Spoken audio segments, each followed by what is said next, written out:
Hey there, my lovelies. Welcome to the Blush Podcast. We have a deliciously killer episode for you today, hosted by the decadent and always saucy Kelly and Penny. So please join them in grabbing your drink of choice and staple yourself to the spot while they talk on all the lip-biting smut. I feel like we should do it. No. Ooh, yeah. Let me do cereal. Penny, you sound like serial killers. Wait, imagine our serial killer alter egos would be. Yeah, I think serial killers talk really slowly and like very careful about what they say. A lot of serial killers are sociopaths And geniuses. Yeah, so they be very like, or like neurodivergent. So a lot of times their like delivery is a little bit flat, like Wednesday Addams. Maybe get there your next door neighbor. Right, exactly. And maybe they're happy like a clown. Like John Wayne Gacy, or like in this book, Yes. or like Ted Bundy. He was super personable.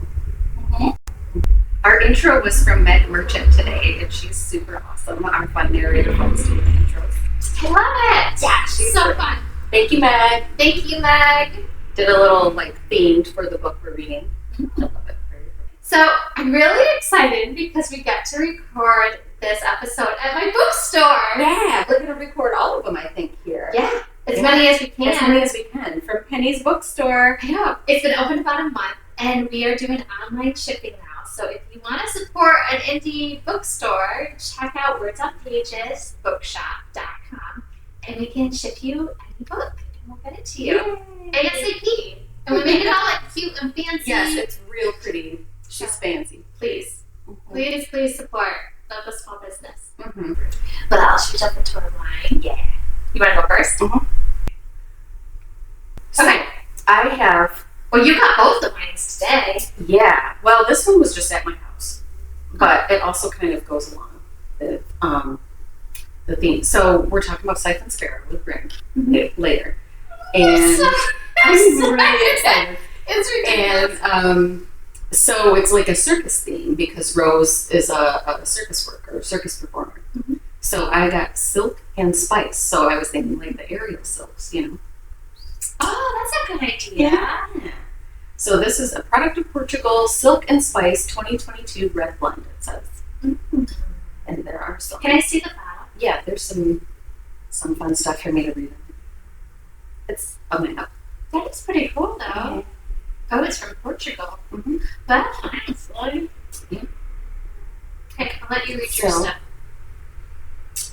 It says, the metaphor of silk and spice applies to the flavors of this red blend.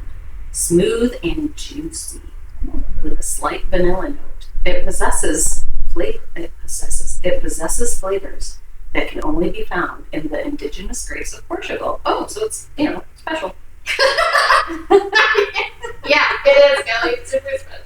Portuguese explorers discovered the silk and spice fruits to the Far East in the 1500s.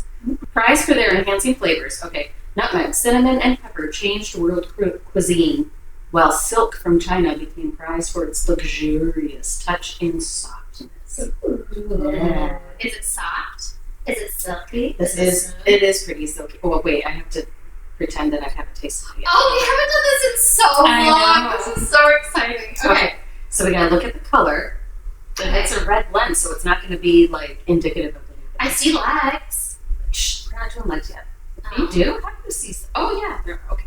We're looking at the color. It's a really nice color. Mm-hmm. How do I swirl this on this couch? I don't know if we can. To have a little. We can do it with our hand. Didn't Warner tell us we could do it with our hand? Yeah. Thanks, Warner, for the tip. Okay. Ooh, you went crazy. Yeah. Ooh, there's legs. There's nice legs. Sexy legs. Look at those things. Very nice. Very nice. Don't do it. Don't do it. You cannot stand him. Oh, it's not bad. Yeah? Can I It's got a nice vanilla, I want to say overcurrent because it kind of not an undercurrent. It's drink overcurrent. it again? Berry jam and that vanilla on top. Ooh, smells good. Oh yeah, that vanilla does come in afterwards. Mm-hmm. Ooh, it is like vanilla jam. It's almost like cheesecakey. Okay. Watch you.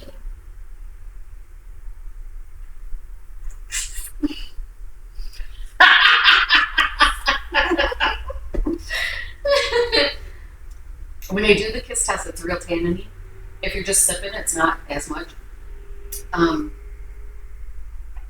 It's yeah, that vanilla's in there. There's a little bit of spice. Wow. And There's a lot of tannins. What are you talking about? It's not. I feel like If you're just sipping it though, they don't come out like that. But yeah, I feel like my tongue just turned into a sponge. Well, that would be helpful at times. Yes, it would. Just at times. It's all on the cheeks. That's everywhere. That's what she said. It's nice and smooth too. Also, what she said. Yeah, it's very smooth. I can get this silky, like. It's hard for me because I can't get anything but the tannins. Try to take just a regular sip. Okay. He always makes such cute faces. It's then like if you're watching it. Because it is better. You get that like silky smooth. It just kind of goes down. Yeah. Yeah.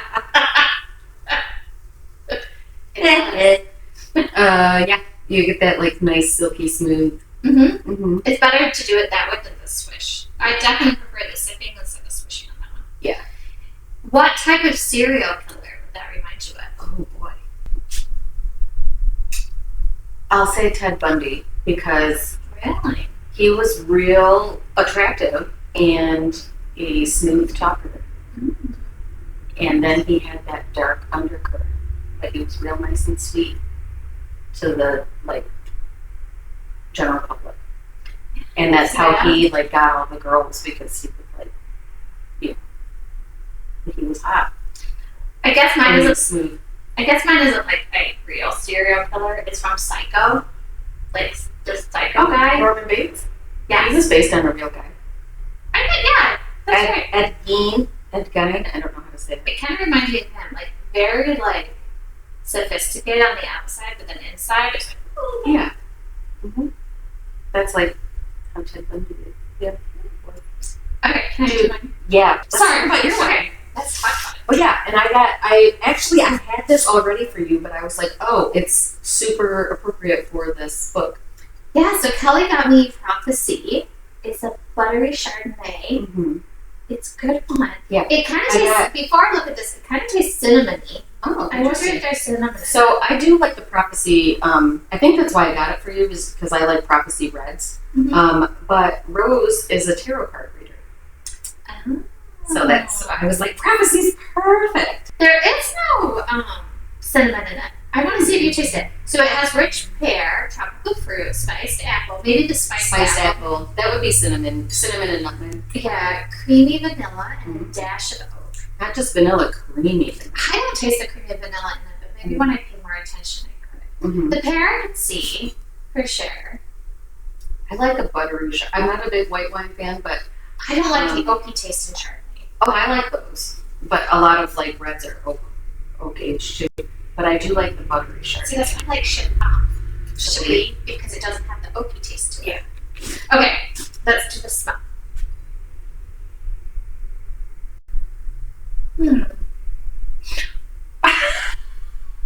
Every freaking time.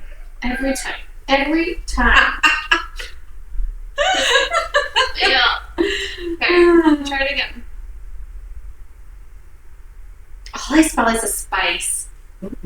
Well, maybe that's the spice on the bouquet, and then you get the flavor later. Did you do your swirls? I was gonna let you smell it first. You're supposed to swirl it first to aerate. Yeah, that's what I did. That was great. Oh yeah. Can you tell the cinnamon? That's spicy apple for sure. Yeah, that's all I can smell in it. Yeah, usually I can get like a buttery smell too, but no, it's very spicy. Yeah. Ooh, spicy. Okay, I'm not gonna. Oh, I do have legs. Look. Very nice. Ooh. That's exciting for me. Yeah, okay. And he has legs. The swish test, ready?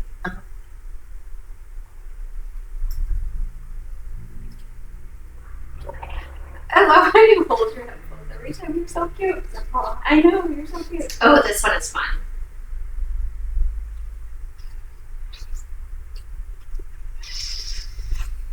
It's all in the front. Oh, you get that butter.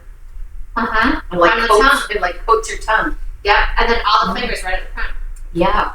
Mm-hmm. It is like a vanilla butter. On the tongue, but it's all spice up front. It's spicy in the front. Yeah. And that spice smell, and then you get like, it like coats your tongue. You didn't say if they were spit or swallow. Oh, Oh, well, okay, wait, first, okay, so which serial killer is that like? You know what I was thinking? The book is, I know the book's name, I don't know the serial killer's name. It's not so bad. White City. The Devil Chicago. in the White City? Yes. Oh my God, well, I'm going to be really mad because I love that book. And that owns dude's a hotel. fucking awesome. Yeah, he's a real guy. Yeah. I can't think of his What name is his either. name? That book is so good. That's so good, but it kind of reminds me because there are different layers to it. Yeah. Like there's like hidden compartments. Yeah, like how he built all those like hidden like gas chambers and stuff. Yeah. So it's like all just like the buttery is like hidden. Yeah, and then the spices on the. So you think like when you smell it, you think it's just like gonna be spicy. Like you think he's just a regular like business owner, and then you get into it. It's And different layers. you keep uncovering more and more and more. Ooh, Isn't that I like fun? that. Serial killers are so interesting. They are so interesting. Everyone loves So many them. people are interested because they're so like profound and intelligent and ridiculous, and then but they just have the dark urges. Yeah. Anyway, I don't know if I have a different one because that's a perfect description. Isn't that awesome? Because it's like the. Yeah. I was gonna say, okay, that was a perfect description, but if what I was gonna say before that was Zodiac Killer Oh. because they still don't know who that dude is. You I know? can see that. And so it's also the same kind of It's thing, like a hidden. like hidden layers. Mhm. Yeah. That's a good one too. So, Penny, we didn't do this with mine yet, but we can start with you. Mm-hmm. Spit or swallow? I would swallow this Mm-hmm. all day long. Mm-hmm. Spice in the front, smooth in the back. Coat your tongue? Yeah. It sounds like the perfect BJ to me. That's perfect. Mm-hmm. I could take it. Mm-hmm. Yeah. Yeah. Okay, Kelly, how about yours? I'd swallow mine too. I like that silky. I would swallow yours without swishing it. Yeah. If it was just a sip, Right. I You would do don't it. want to swish that around before you swallow. No, you just want it straight down. Mm-hmm. And it's nice and smooth. Yeah, you want the direct travel. You want it to hit the back of your throat and just straight down. I don't know. I don't want it to hit my tongue. It's a good tongue hitter. It is. It's a good tongue hitter.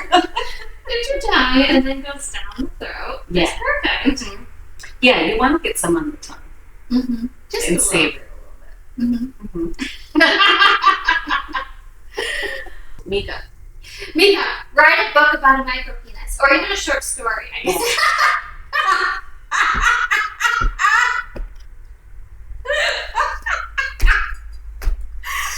You definitely have to write a short story.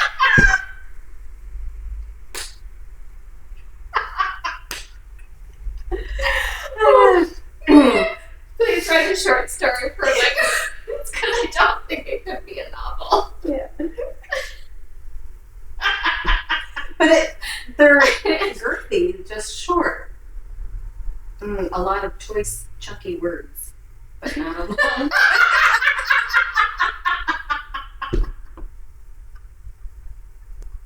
It's all about the content. So Yeah. And what you do with it, right? What you do with those Yeah. words. It's all about what you do with those words. Yeah. All right. Well, we have the best interview ever. I'm We're fangirling so excited. like crazy over this one. It's so bad. We have Brynne Weaver. Yep. And we're going to talk about Scythe and Sparrow, the third in the Ruinous Love trilogy. Yes. So Kelly has read it. I have not. I decided not to read it because I didn't want to give anything away because I'm really bad at spoilers. Yes.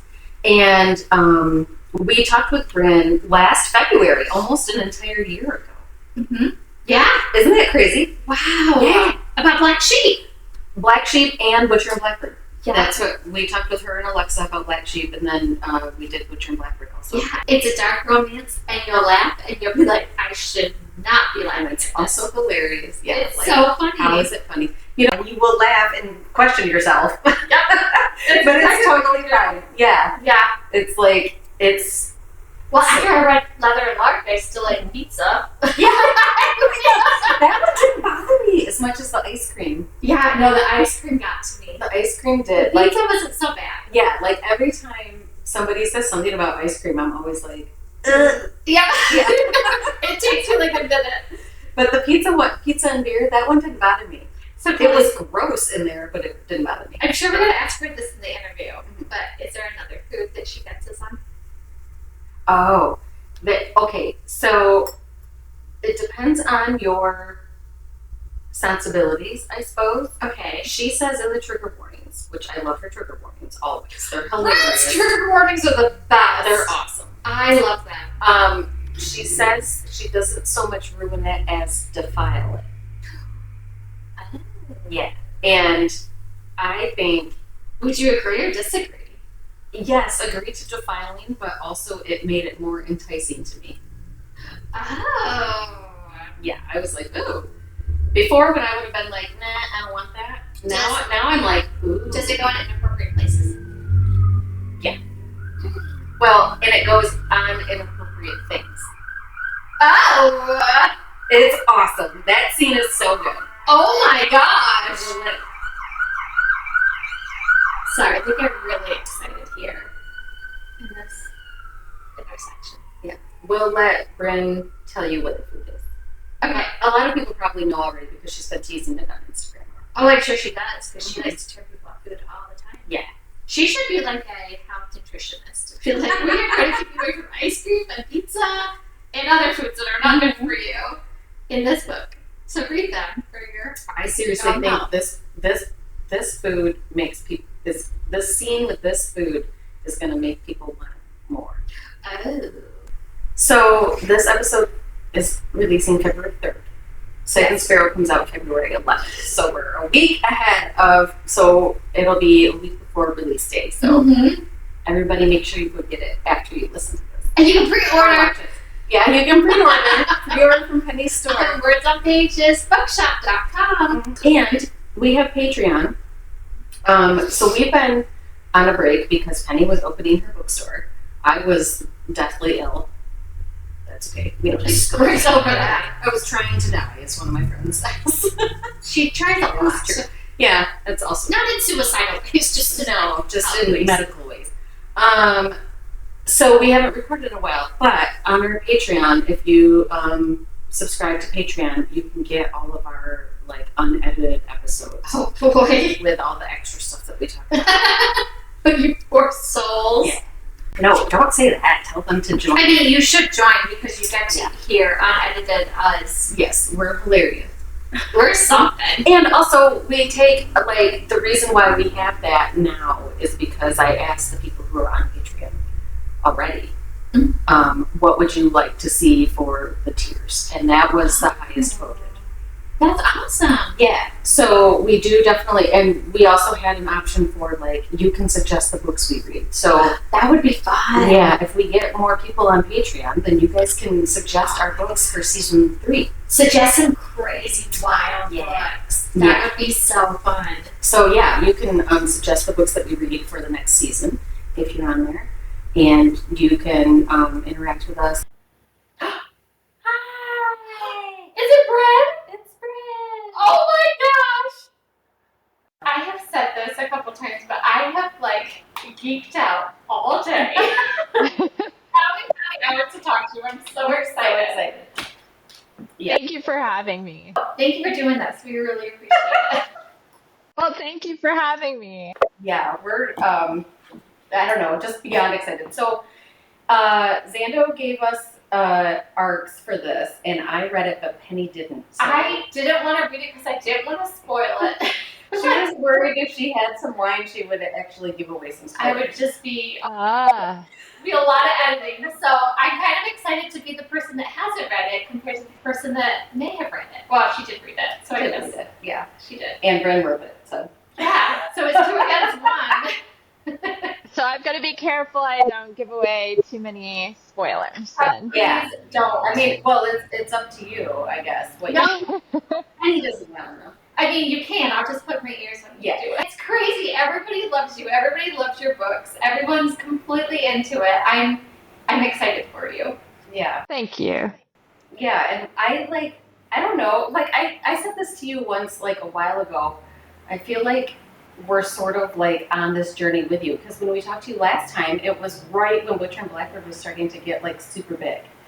And all of your posts about I'm on the New York Times bestseller list, it's gonna do this, it's gonna do this, and I was like, oh my god, Yeah, it's been a wild journey, and that's one of my favorite parts, is that a lot of people have come along the journey, from even earlier than Butchered and Blackbird taking off. So that's been really fun to kind of grow together with people. It's, one of my favorite parts for sure. Well, that's one of our first questions. How does it feel to be constantly on the bestseller list? Yeah, it's wild. I think part of me doesn't still sometimes understand how big it is, or it's taken a long time for it to kind of sink in that it's okay, yeah, it's pretty big. Even now, sometimes it's I'm starting to get my head around it a little bit more, but I'm quite a future focused type of person. So as exciting as it is, it's also I'm constantly looking at what can I do next? What's on the horizon? And I think it's kind of been a good lesson in a way to try to appreciate the moment of it, because you might never get it again, and I'm trying to convince myself I need to do that. Whereas I'm always what's the next thing? Oh, no, you're definitely going to be the next thing and the next thing. But definitely enjoy the moment. Yes, that is good advice for sure. I know you teased a little bit about your next idea for a book, and you were it's fucking bonkers. Yeah, it's really wild. It's almost done.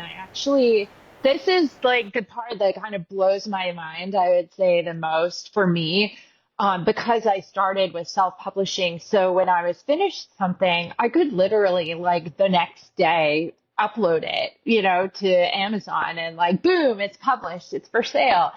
And now I finished Scythe Sparrow in the summer. In August, I handed it in, and did edits. It was pretty swift, pretty streamlined. I think they were probably done in September or whatever, back and forth with the publisher. And I started writing this new book, the first book of the new series, pretty much right away. I was kind of a little slow to get going because I also have my day job and other stuff to do. And then took off with it kind of running, and now I'll be handing it in by the 31st of this month. So I'll be handing in the first book of the new series and starting the second book before Scythe Sparrow is even published. And that's, to me, it's that's a mindfuck. Yeah. That is a major mindfuck, but also awesome. Wow. Yeah. Yeah. I'm super excited. I'm so excited. We even Black Sheep we talked about last time, that book is super amazing.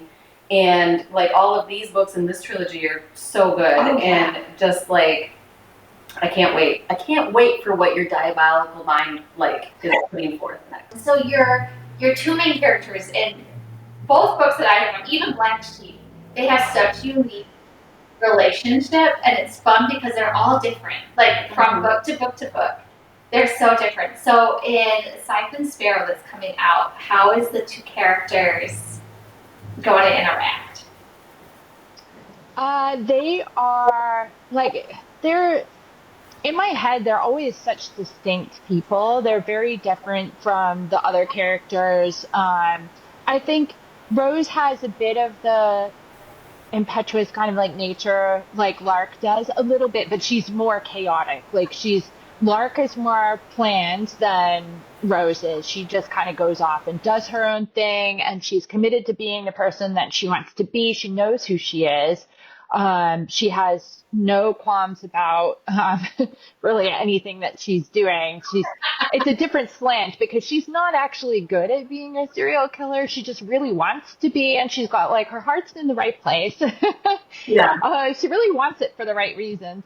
And then Theon is just like out of the brothers. He's so different from the other two. Like was always different in my head, much more buttoned down.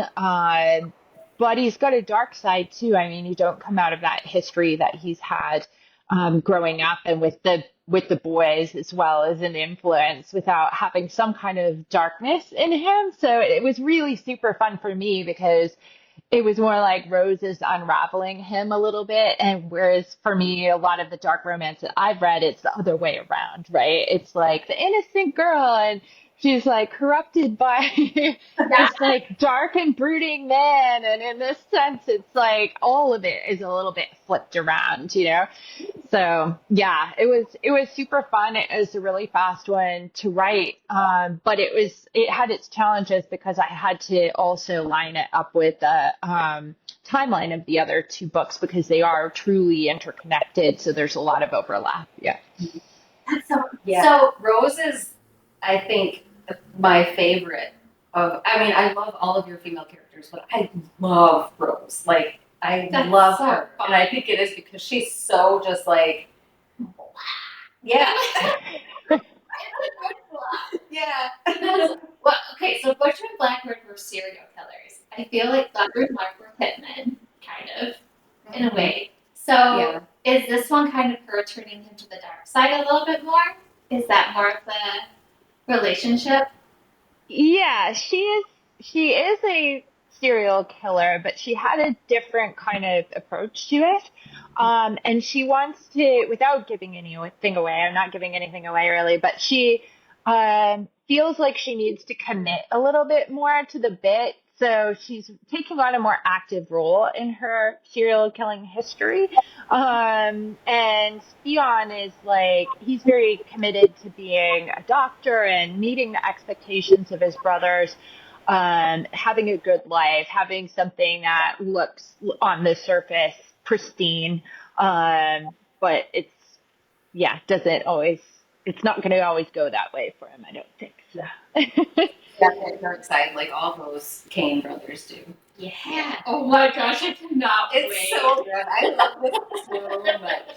And I love that like Rose is bad at serial killing, even though she's a serial killer. Like it's so good. And like true Brynne fashion, it's hilarious. I know, it's so funny when I recommend your book because it's like it's really dark, but you'll laugh at things that you're like you question your morals on. Like I should not be laughing at this at all, but I'm like belly laughing. It's so fun.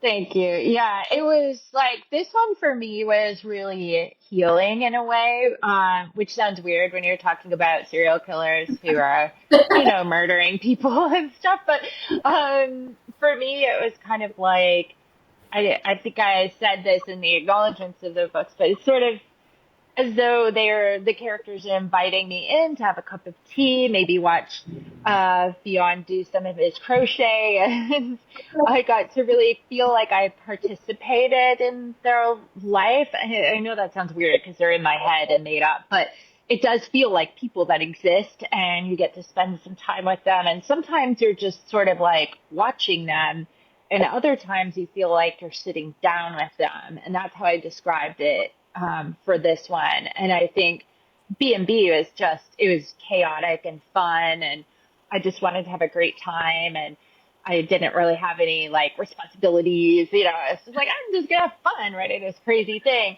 And Leather and Lark was like a lot more pressure because there was a lot going on in my personal life at the time. I was moving countries and I got really sick a couple of times, and yeah, it was just like a lot to process. And so that made writing that book very challenging. And also knowing that I wasn't necessarily going to, be doing what people expected. Like I needed to write that story for those characters, and I was not going to write B&B 2.0. Like that's not what I ever intended to do, and it was hard to know that there would be people who would be disappointed by that. But Mhm. it was what I had to do, so I stuck with it.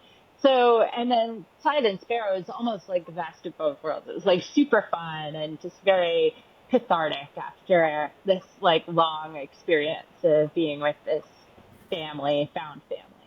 Oh, I Yeah. love that. Your I agree characters that. are so unique and have such big, fun personalities. Like, yeah, I mean, your storyline alone makes the book, but then adding the character development that you have in each book, I get so excited. Yeah. I love it. Thank you. Yeah, and it is like how you said, they're in your head, but we do feel like they're real people, and we're like, well, I mean, you're the right person to describe it like that. But like you said, how we're just sitting there watching them, we're sitting with them, like I don't know. There was a couple of people I talked to about like when you're reading a book, there's like a different level that you get. Like sometimes when you read a book, it's kind of like fuzzy still, like you can't get the full picture, and then sometimes you feel like you're right there in that moment. And with your books, that's what it feels like you're right there, like you can visually see everything, and you're like right in the room, which is so much fun. Mhm. Thank you. Yeah, it felt like they were kind of like taking care of me, like Rose and Fionn, and it's like, oh, you're coming to the end of this journey. We're gonna just all you have to do is sit on the couch with us. We're gonna crochet, have some banter. Maybe there'll be a raccoon, and you just sit and like transcribe what you're seeing. Barbara, I know. I was like, Barbara's amazing, and she's like, don't tell me anything about it, but Can we talk a little bit about Barbara the raccoon? Because Kelly keeps bringing it up. I love Barbara. Barbara is so fun. I don't know how that happens. Like I have no idea how that I just had this super distinct image of Theon like having this issue with this raccoon and it just happened. Yeah. And she became quite a little monster and yeah, I loved her. It was super fun to write her. I want to go back up a little bit. What kind of like synopsis or description for Scythe Sparrow can you give without giving too much away? I'll put it into as few lines as I can. I would say um, a motorcycle circus performer and a small town doctor are thrown into a fish out of water scenario with friends with benefits after a murderous adventure goes awry. Ooh! Maybe that's something like that. I don't think I read your book. And also with like circus themes abound as Yeah. well. Oh my god, I love the circus. cannot wait. She was like, I can't. She didn't have time to read it beforehand, and she's like, you know what? I don't want to like be drinking and accidentally give away spoilers. But I was like, oh my god, it's so good. I'm so excited. Yeah. So my question is, you ruined ice cream for me. You ruined pizza. What's the next? I mean, part of me is like, you should be a nutritionist because you ruin all the bad. All she's leaving us is like broccoli and It's true. Mm-hmm. I am I would say that I put this as it is in the trigger warnings. I don't think I really ruin cotton candy as much as I maybe defile cotton candy and probably affect all of your childhood memories of cotton candy. So you might like think about it a little bit differently. But then when I handed the manuscript to my agent and she read it, she was like, "Oh my God, the hot dogs!" I was like, "What are you talking about? Like, I don't remember any reference to hot dogs." And then I was like, it actually took me a minute to be like, "Oh yeah." It was sort of an offhand like comment about hot dogs or sausages, and she was like, "Oh my God, it was awful." It's like, didn't even think about that, but yeah, okay.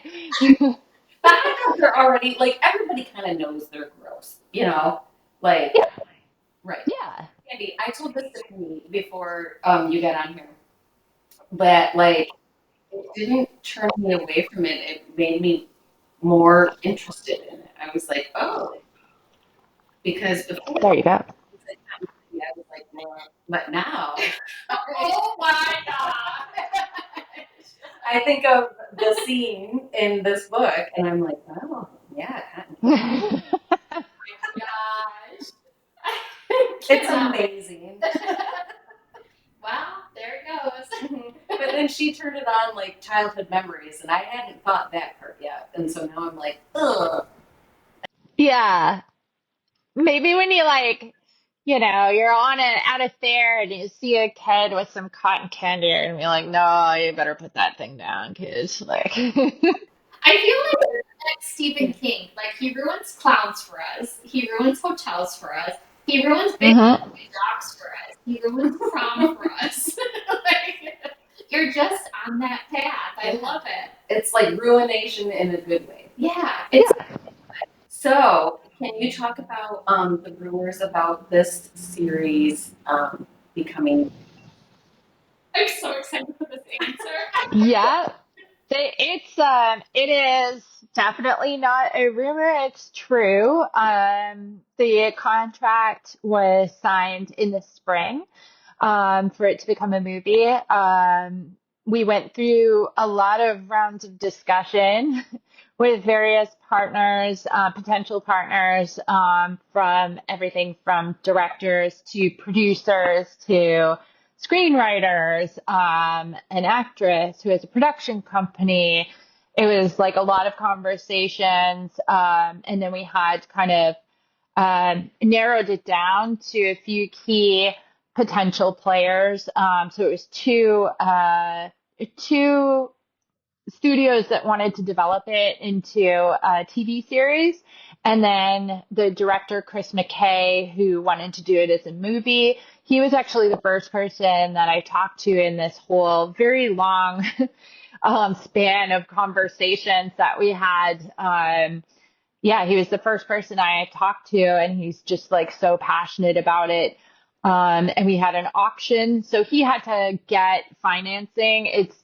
It's very complicated. Like there's so many different ways to skin a cat. Like you can have a screenwriter who might get like backing from someone and then they still have to pitch it to someone else to get more financing, and a director, or you could have like a studio that wants to buy it. Or in my case, Chris went and found a production company called Ryder Productions or Ryder Motion Pictures, and then Lyrical Productions, Lyrical Media, who are the financiers, and put in a bid. And we had a little auction, and then I made the decision that it was going to be Chris. So he directed The Tomorrow War, Renfield, Lego Batman, tons of movies. He was working on Robot Chicken. Yeah, super talented. So really, really excited. That is amazing. Absolutely Yeah, amazing. like when I saw his name, I was like, that's Lego Batman because I'm a Yeah. and I was very excited. So it's going to be all three books are going to be into movies. Is that the plan?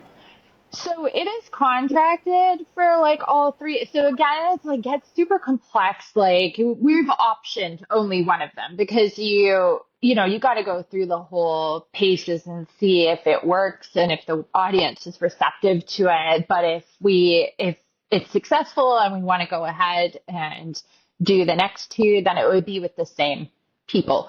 But nothing else has been optioned. We have to do like one at a time. So yeah, so we're starting with B&B.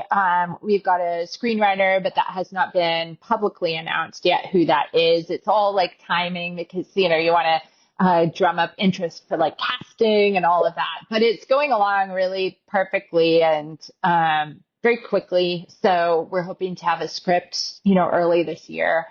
So we can hopefully start filming later on this year. That's awesome. You have like ideal or like I would love for like a casting for Rowan and Sloan. I think, well, we've kind of floated the idea of like Nicholas Hoult would be really good because they have worked together before. They worked together on Renfield, and I've always thought he's just such a fantastic and talented actor. He can play like vulnerability, but he can also be really tough. He can be likable, he can be unlikable. Like I've seen him in so many things, and I just think he's so versatile. So he would be a good potential option. I think it really comes down to chemistry for me, and I think everyone that's involved in the production, we're just all very aware that we have to get the chemistry right between Rowan and Sloane, whoever play those two characters. It has to be perfect.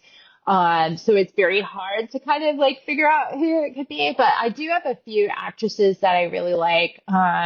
Some of whom are not as well known. So Amber Midthunder is one who I really love.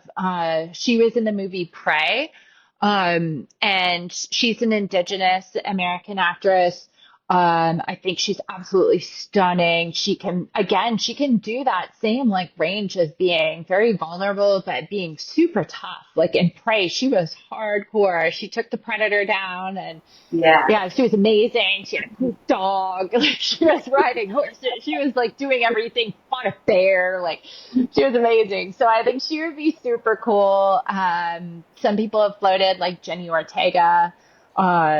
Yeah, I don't know. It's hard. It's going to be a chemistry test for sure. How much say do you have to the movie? Like when the producer takes it over, do you get say in it, or do you kind of sign everything off to them? So in my situation, I'm an executive producer on the movie, so I get say, and they've been really fantastic about soliciting my input all the way along so far. You know, Chris has been great. He'll like text me questions and wants to really do it right and like really make sure that we're on the right track. So I've had a meeting with a screenwriter and we've reviewed like her big picture kind of notes of what she wants to do. And I've provided my input there, and I think she's like on an amazing track. Like there is nothing that she said where I was like, "Ooh, I don't know about that," And I've promised myself that I would rely on my instincts and really like put my voice out there if something doesn't feel right, because it could very quickly become something that is very wrong. But nothing flagged for me. I thought it was all really great. So yeah, I get a lot of say, which is wonderful because when they first, my entertainment agent was like priming me for it. For the first discussion, she was like, okay, heads up that most of the time what happens is they will say, we want to buy the rights. Off you go. Don't come back. We would just like to take it now. So bye bye. But absolutely none of those conversations went like that. Like not a single one. They were all, and I asked too, and I felt weird asking the first time, like, how involved can I be? I don't want to step on toes, but I also, this is a dream. You want to see it in theaters or whatever or on TV, and I would like to just be able to watch. And that was like, when I asked Chris that question, his response was like, no, I want you on set. Like, I want you in the editing room. I want you like with the stunt guy. I want you doing this thing and I want your input. All the conversations were along those lines. So fortunately, I do have a lot of input. That's the fact that you called Chris alone is like, oh yeah. Told me the other day. Wow. It is weird though. Like there were times that I was like on some of the calls, and even now there have been times where I'm like talking to somebody and I'm like, I can't believe I'm talking to this person. This is fucking weird. Like That's how I feel right now. So continue. I'm like so excited. But we were also very, I mean, I'm excited too. I just don't have feelings on my, I don't have feelings. I don't, I'm not a serial killer though. Well, that's fine. What can you tell us about events that you're going to this year? Do you have any signing events that you're going to? Yes, I'm doing quite a tour. So my first like big tour is going to kick off actually technically the day before launch day. So on the 10th, there's going to be a big signing at BNN Union Square. like a midnight release party, which I'm really looking forward to because it's going to have like crafts and like games and drinks and like fun things. And then I'm in New York for one more night after that for just like kind of a bit of a party, just a small thing. And then, yeah, kicking off a tour. So I'm going to like Maine, I'm going to, Atlanta, Kansas City, I'm doing LA. I'm probably missing some places, but it's going to be like intense. It's basically 2 weeks of travel. Going to do Chicago because I'm here. Yeah, and it's almost like a stop every day, which is great. I like to travel, so. What about like any of the like book cons and stuff? I know you were at Sinners and Stardust, yeah, in August. Yeah.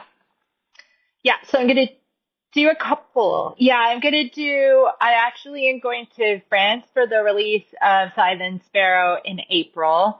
In March, I'm doing a thing in Madrid for a book festival. And then here, stateside, I'm doing Wild and Windy in May. Sinners and Stardust again in August. It was super fun.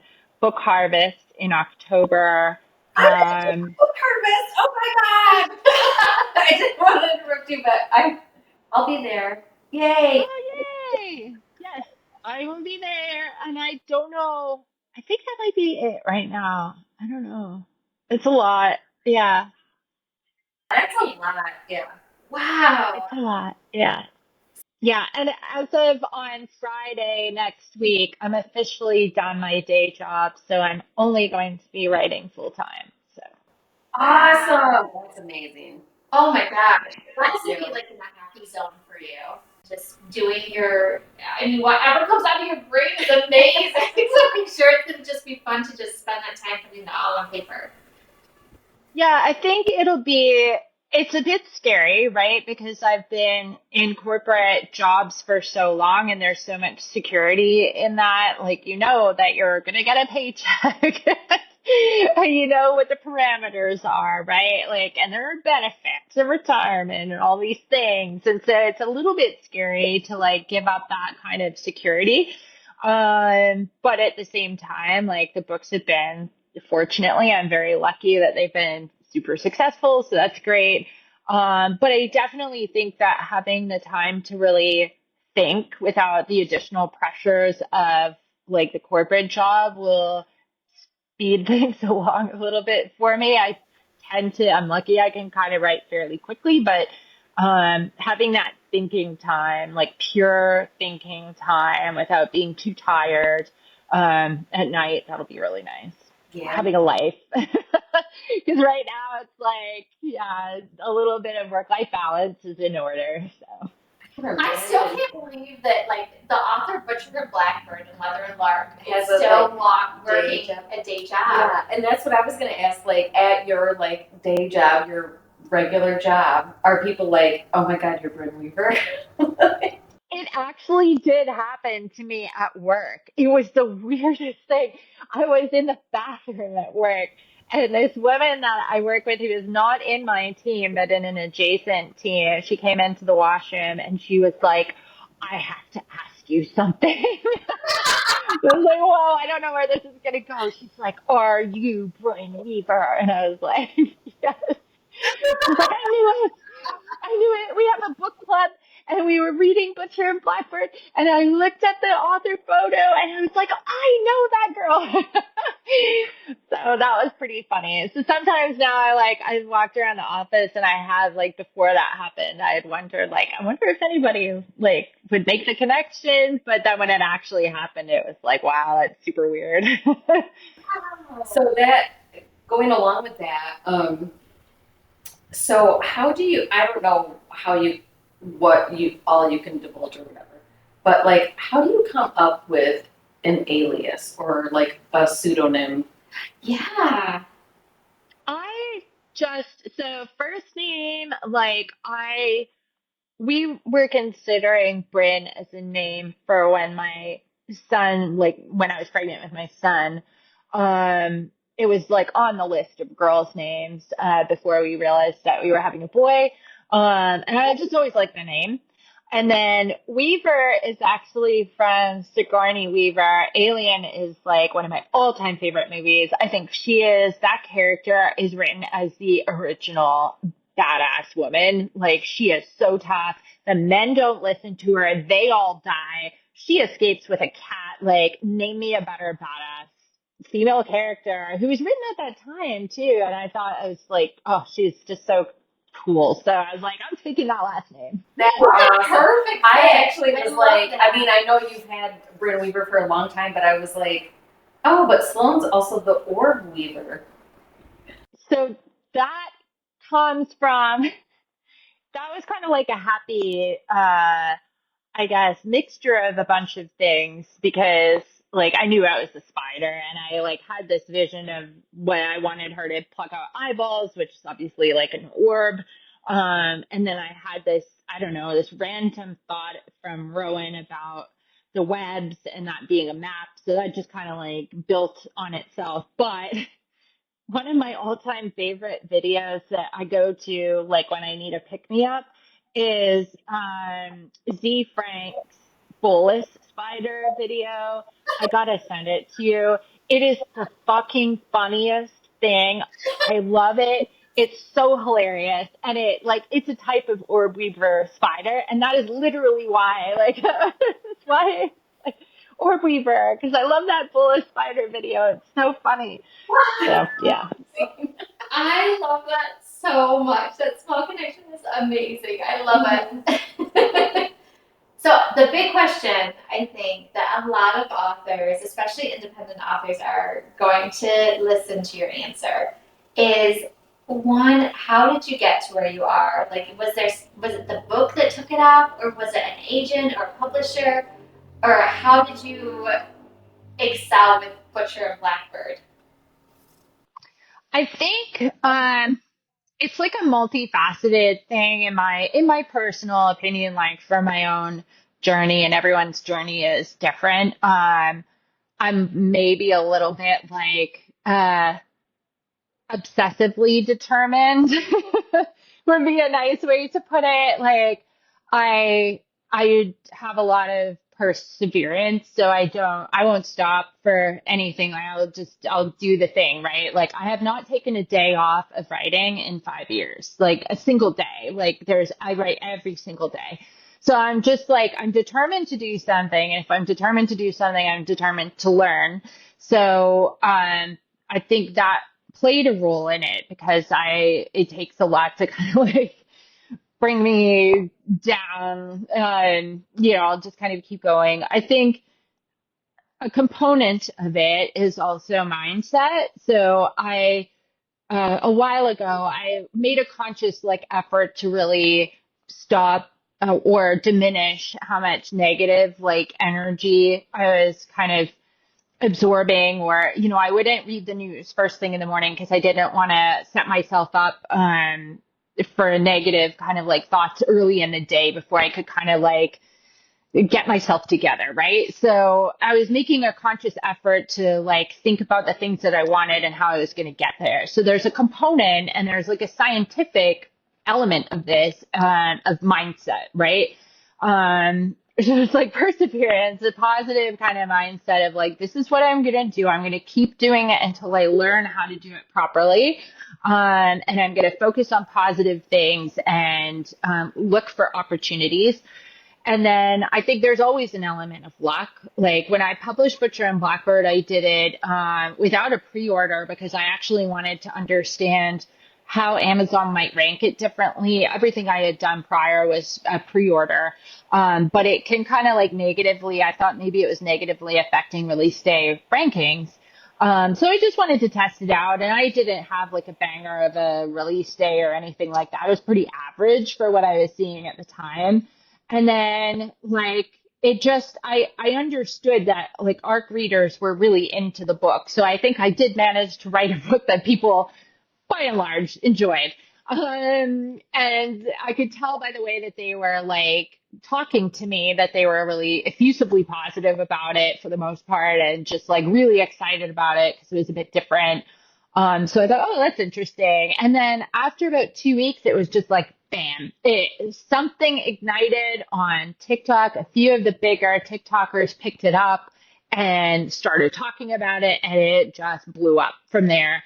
And then I started getting like foreign inquiries from different publishers wanting to take the rights and like publish it in their countries.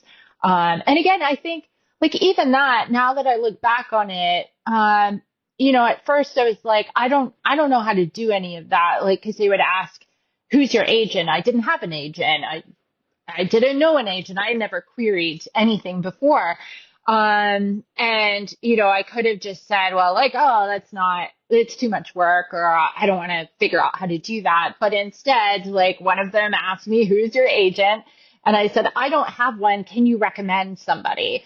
And he said, sure, like, cause he really wanted the rights. Like, he's like, here's a couple of names. And I reached out to one and got my agent, Kim, like literally the next day. Like, as soon as I reached out, she got back to me within half an hour, and I made the effort to like put all the details of like the book sales and where I was and what I had planned and but I think mindset plays a critical role in that, because if you don't seize the opportunities, you're never going to get the opportunities. You have to put yourself beyond your comfort zone again and again and again. And I think that's what the whole journey for a lot of writers often is. It's like, how far are you willing to push yourself outside of your comfort zone? Wow. That's awesome. That could be like kind of teary. That's amazing. So inspirational. And Thank you. like really good advice also, because like some people they'd say like, who's your agent? You'd be like, oh, I don't have one. Want one. But I love that you were like, The follow-up question. took the follow-up. That's amazing. Man, you are an inspiration. You really are. Thank you. Man. This is so as I'm talking to you, I'm still like, this is so awesome. Are we asking blush questions? Yeah, are you up for Oh, you can ask whatever. I'm good to go. Questions are like the naughty questions. What are you okay with? Like, how far can we ask these questions? Because your books are a little bit out there. Go for it. If there's anything, I'll just be like, pass. But no, I mean, like, yeah, we always say that if you don't want to answer it, and you just be like, nah, pass, and then we'll just do a different one. Cool. Okay. Do you want to go first? Do you want me to go? I'm wondering. Do you experiment with food in the bedroom? Oh, that's a good one. Ooh. Oddly no. And now I'm thinking like we're missing a trick here. Not for a while. Yeah. Not with I didn't think, oh, I'm gonna try out this cotton candy situation like it is here and see if it's like no. That cotton candy situation is. Don't spoil it. Don't ruin I it. can't spoil it. I just about spoiled something. But yeah. I'm trying. I'll say that. Okay. But you said not for a while, so there was some things that happened before. We've had strawberries and stuff, but no, it's been a while since we experimented with food. So we need to have a conversation with my husband about that. I love that so much. That's great. Yeah, you should have him try out the cotton candy scene with you. I'm really excited about this cotton candy thing. Okay, so what is the craziest thing that you've done that you remember after like a whole bottle of wine or like a bunch of drinks of your favorite cocktail or substance? We've had other people tell us substances stories. Okay, whenever you were would be arrested if you were walking down the street. Oh, it's the craziest thing I've done. After substances. This is a really good question because, I'm afraid I am one of those people that when I drink a certain amount, then I totally black out. Don't remember conversations and things. So there's probably some instances of me like not remembering things. I will say there was like a super fun, and this isn't like a spicy thing. It was just like a funny thing when I was like way back when I was in my early 20s, which was actually a very long time ago. Um, some friends and I had some mushrooms, and it was a hilarious experience. Like we were camping, but in camping, it was so busy that weekend. It was like a holiday weekend in Canada, and we were in the ditch, literally in the ditch was like the overflow camping. And we cooked everything. Like we just decided for some reason that we had to cook like literally everything that we had. So we had like bananas on the fire and we were like taste testing. It was like the chef experience.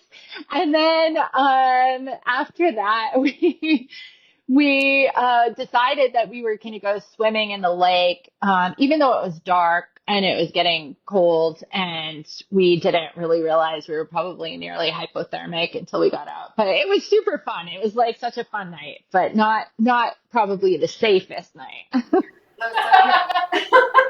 Oh my That's gosh, amazing. that's a great story. I love that story. Okay. Ditch camping. I'm gonna add ditch camping to my like to-do list. Oh, it was great. It was like such a good camping experience, honestly. Like we even found the permanent campground where people had like little mini kinds of trailers. And when you're on mushrooms and you find a place like that, it's fucking magical because they all had like lights and like there were gnomes. And I had a picture, I still have it somewhere, a picture of like this lawnmower that was on a lawn of gravel, and it blew my mind. Like, what are you mowing? Like, That would be amazing. Well, all I've done yeah. is had wine, and a lawnmower on gravel blows my mind right now. So I can only imagine. Oh my gosh, if you could find that picture, that would be awesome. I would love to. Gonna have to find it. I'm sure I still have it somewhere. Yeah. Okay, this is kind of a risque one, so please say pass if you need to. But have you ever been caught having sex? No. Ooh, good for you. I know. At least not that I know of. No. No, I don't think so. Mm-mm. Oh, okay. This could maybe be an innocent answer. We'll see. What about your first kiss? Oh, it was really random. It was like, I I had like a very religious upbringing. Like I've got like all this religious trauma basically. And I was also like quite shy and withdrawn when I was like a teenager. So I didn't really have any boyfriends until I was an older teenager, like 18, 17 maybe. And I remember then I started like sneaking into bars and I had like cooler friends. And it was like, oh, all bets are off now, right? And I remember I was sneaking into this bar, which was at the university campus, and I was like walking up to it, and there was this guy like walking down with some friends, and I don't know how we had this, like started having this random like drunk person conversation like you do. And my friends were like, kiss that guy. And so I did. And that was like my first kiss was just this random guy who I never saw again. Awesome. But I Yeah. it was hot though, right? Oh, it's hot. Yeah. Yeah. Yeah. It's great. It's a good first kiss. I mean, like, yeah. Just some total rando. Yeah. Brynne, this has been amazing. I cannot tell you how honored we are to talk to you. Like, you just went from, like, an awesome indie author to, like, everyone knows who you are. Super huge. Yeah. Yes. It's amazing. Yeah. Congratulations. You should be amazingly proud of yourself. Mhm. That's so lovely. Thank you so much. Like that just blows my mind. It's so bizarre to me, but it's like, it's great. It's bizarre in a wonderful way. So I don't know. I just really appreciate it. Like I love coming here and talking to you. So happy to come back anytime that you would like to have me. Oh, every day. We love you. Yeah. Special co-host Brynne Weaver. I'll just move in. You've got an empty spot in the middle of the couch. I'll just move in. Do right. We're like an hour and a half away from you. Yeah, Chicago. you're not far. So if you want to come do it, a signing in a small town indie author bookshop, like I would be so excited. I didn't realize you were that close because I'm still not, the geography is still messing with my head. So Yeah, we're super close. Yeah, so with all your spare time that you have. yeah. Hey, I like this plan. I think we should like put together something for, later on in the year, like maybe early summer or something. My gosh, don't say that because my heart just went. Summertime for real. It'll be so fun. Yes, That'd be fun. This small little town, it would be amazing. I would be so excited. Yeah, I'd be down for that. Like summertime, good to go. Yeah. I say that. Well, also writing a book, but all the time. Yeah, I would love to. That'd be super fun. That would be amazing. Oh my gosh, I'm so excited. I love the series. How they all go together, but they're so different too. Because it kind of goes along with the couples that you follow along in the book. And it is like you say at the beginning of each of them, like they're all interconnected, but you can read one and not feel like you're totally lost. Oh, absolutely. Yeah. All of your writing is just like. Thank you. I just want you to know how who you are if you don't know this. Like you just have to hear me out. We've had some wine. If you this is not even a second class. So this is just honest truth of how cool you are. So my friend was here and I was like, yeah, we're gonna close early tomorrow because Brynne Weaver, Butcher and Blackford, with the interview tomorrow. And a lady that I didn't know was behind here looking at your book popped out and was like, "You're gonna do what?" Are you serious? It was so exciting.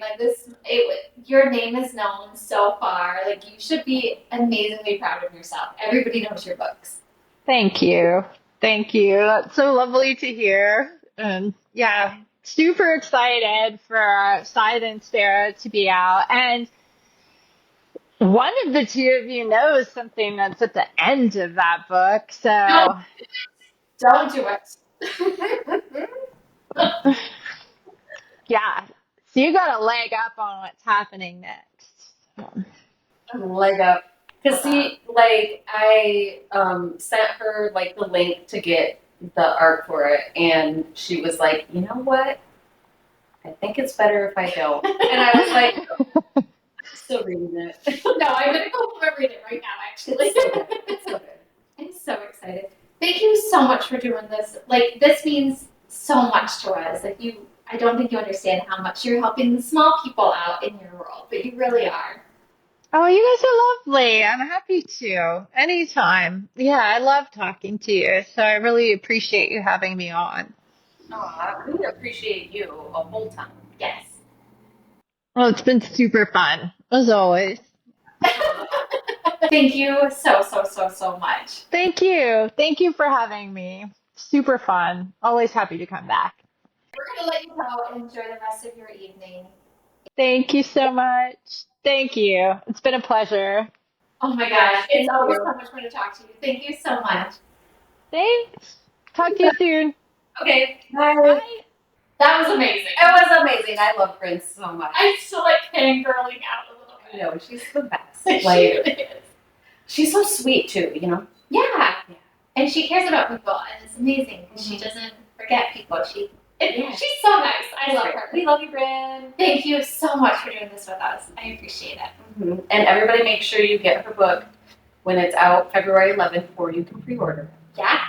Through Birds on Pages. Everybody's going to be so tired of that. Birds on Pages bookshop.com. Yeah.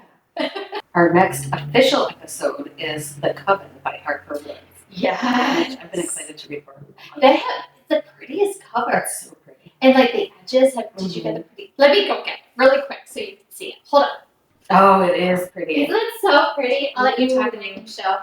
Look how pretty it is. Isn't that pretty with the edges? Roses on the edges. That's gorgeous.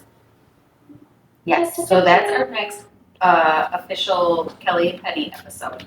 There's also little half episodes is what I'm calling them. naughty narratives. Ooh, naughty narrative. Little episodes, little mini episodes to tide you over because we're doing it every other week now. Yes. And so these are little like mini episodes that are in between our regular episodes. Yeah. And it's me chatting with voiceover actors and narrators and all kinds of fun stuff. Yeah, so you get Kelly out of yourself. I'm kind of jealous. Yeah, I know. It'll be fun. It's going to be amazing. I cannot wait to listen to it. So the first one that will come in between the Butcher and Blackbird, what is this? Scythe Sparrow. She's been drinking. The first one of the naughty narratives that comes after Scythe and Sparrow before Coven, and it's going to be with Natasha Brynne. Ooh. And she's super sweet and super fun. I've heard her before. She has a very smooth voice. Yes, I know. All of these fucking narrators. You know what, though? It kind of annoys me a little bit because it makes me feel like I'm like, and then they talk like this all the time. I know. And I wish I could talk like this constantly. But they don't talk like that all the time. That's their And narrator like, voice. oh, one day I just You know? walked down the street. Yeah. And there they were. But that's their And like, narrator one day they walked voice. down the street and there they were. That's how they talk normal, and then they have their narrator voice. So would this be my narrator voice? I think so. You have to do this every time. I can see you. You were a narrator in your little like narrator booth, and just like And there was this cop yes, out and ready. out and ready. Yeah. So I can't wait to listen to the Naughty narrative. narrative. naughty narratives. So check that out. It's gonna be fun. And then Coven is next. Yeah, I'm excited. I am too. I've been waiting to read this for a long time. I am too. I've been held up. And it's not a super heavy book. No, It's pretty easy. It looks like an easy read. Maybe it will be different when I jump in there, but It's at least it's not like a big boy like thick book. it's like a micro penis. No, it's not even a micro. It's not a short story. No, it's a good size book. It's a manageable size. It's like Cooper Rock. You're average. I just re-listened to that. Oh my gosh, you know what it is? It's like an average size book. Yeah, it's a Cooper Rock book. Yeah, it's manageable, not gonna hurt. But it does good things with it. Yeah, Yeah. if they can handle the Like, size yeah. well, then it's gonna be a good book. Maneuver if you If you know how to use your words, yes, exactly. sometimes less is more. Yeah. Yeah. Well, I'm really excited. We'll have to see how it holds up. I'm sure I've heard nothing but good things about it. I have heard great things about it. I'm excited. And it's a pretty one. Yeah. It's very so pretty. pretty. I'm excited. Me too. Yeah. So check that out. 2 weeks. 2 weeks. And join Kelly next week. join me in between with Natasha. Yes. All right. Are you ready? Yeah. All right. Cheers. Like that we always have to I know this is fucking cool. mm-hmm. I like the solid eye. We're just like Maintain it. mm-hmm.